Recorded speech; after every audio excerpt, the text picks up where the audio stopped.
book at all. We're just talking about politics. I'm a grocer. Everybody in this room will buy your book, I promise. I also go to my Whole Foods probably 5 times a week. A lot.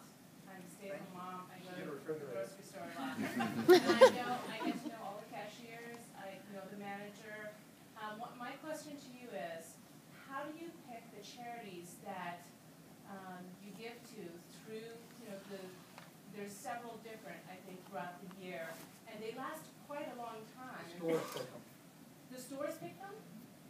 We're decentralized and empowered. The stores pick them. And is there an incentive, like how does that feed into your philosophy in terms of the charity things, where they ask the customers for actual money at the time that they're checking out? Those are the ones We I'm have, talking about. think about it this way. We have our own foundations, that the Whole Planet Foundation, the Microcredit Loans, we have our Whole Kids Foundation, which works on salad bar grants and garden grants to schools. You might get hit up from that for your spare change from time to time. We do prosperity campaigns for each of those foundations once a year. So 12 weeks of the year, the global foundations are being hit up for that. But then the stores are the one, they pick all the rest of the nonprofits that we do business with. We actually give away, our stated goal is 5% of our net profits, but we actually give closer to 10% in 1 year. But we try to do it strategically. I think philanthropy should be approached strategically. You should look for the win-win-win-win strategies in your philanthropy. So I do believe that the company should benefit from its philanthropy, and I think it does that by, like, for example, at the store level, we hold what we call 5% days. So let's say we're holding a 5% day for Cato. And that would mean that store would give 5% of their gross sales that day to Cato. But if Cato was selected, we would want Cato to partner with us on that. We want them to contact their members that are living in the D.C. area, for example, and encourage them to come shop that day because 5% of the revenue would go to Cato. To me, that's a win-win strategy. Whole Foods is benefiting because it's helping market our business. The nonprofit's benefiting because we're making a substantial donation on their behalf. If it's a nonprofit that many of our team members are enthusiastic about, and they're benefiting as well because they get enthusiastic about the efforts of many of our customers.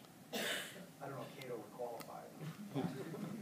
Microloan, that's not in the circle you were just talking about. That goes to other countries and creates loans. Other countries, we also have substantial microcredit program in the United States as well. Okay.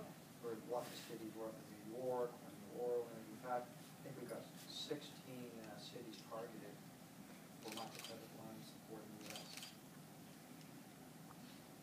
We got time for one more. Just me. I guess my question comes under the title of cognitive dissonance, and I think that pretty much describes probably many of the people, at least around here, who go to Whole Foods. Your book is obviously an effort to reach people who are probably thinking similar ways, but who have been repelled by the explanations of that point of view from other people. I know that the head of Cato he did an introduction to a recent newsletter in which he described how to talk about libertarian ideals.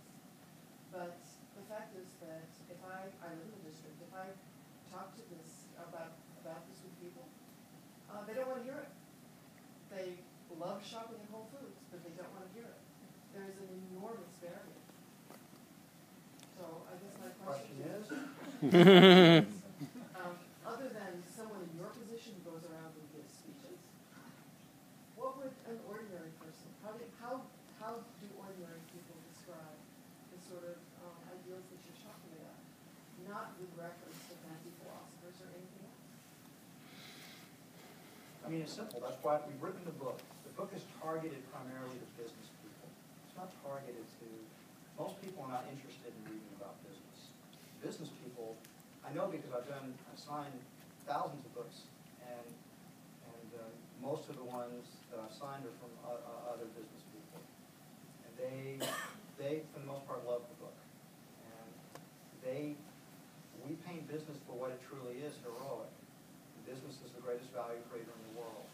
Business people don't like being accused of being horrible people who are selfish and greedy and exploitative. And business people are fundamentally, they're conscious that it's A, hard to do business, and B, they're well-intentioned, and C, they're creating value for other people.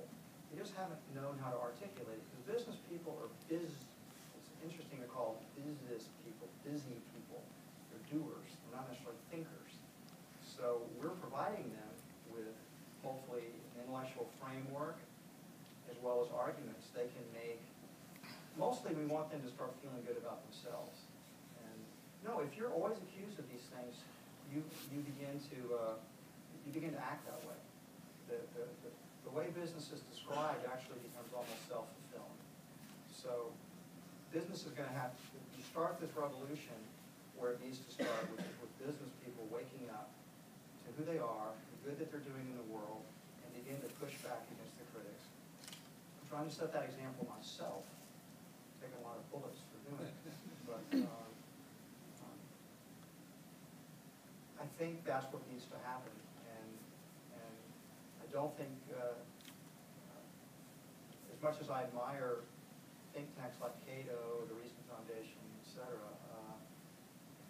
they mostly turn out policy papers, and they're trying to influence the legislature, right? They're trying to come up with privatized Social Security or flat tax rates, and they've got all very important role to play. But that's not going to resonate with most business people. Most business people need to see how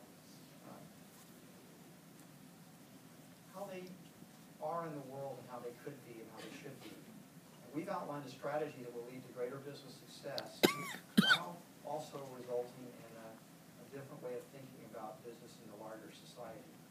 Business people have to go off the defensive. They need to begin to articulate a philosophy of the fundamental goodness of business. If we don't, I tell you, we're going to continue to lose our freedom. And as we lose that, we're going to lose our prosperity. And I hate to think I'm of the generation that was, and it's true, my generation's in charge as America starts going down the toilet. I hate to, I couldn't rest myself knowing I didn't give it my very best shot. So that's really why I wrote the book. I'm fundamentally an idealist. And I love our country, and I would like it to prosper, not just for now, but for the next forever, as long as possible.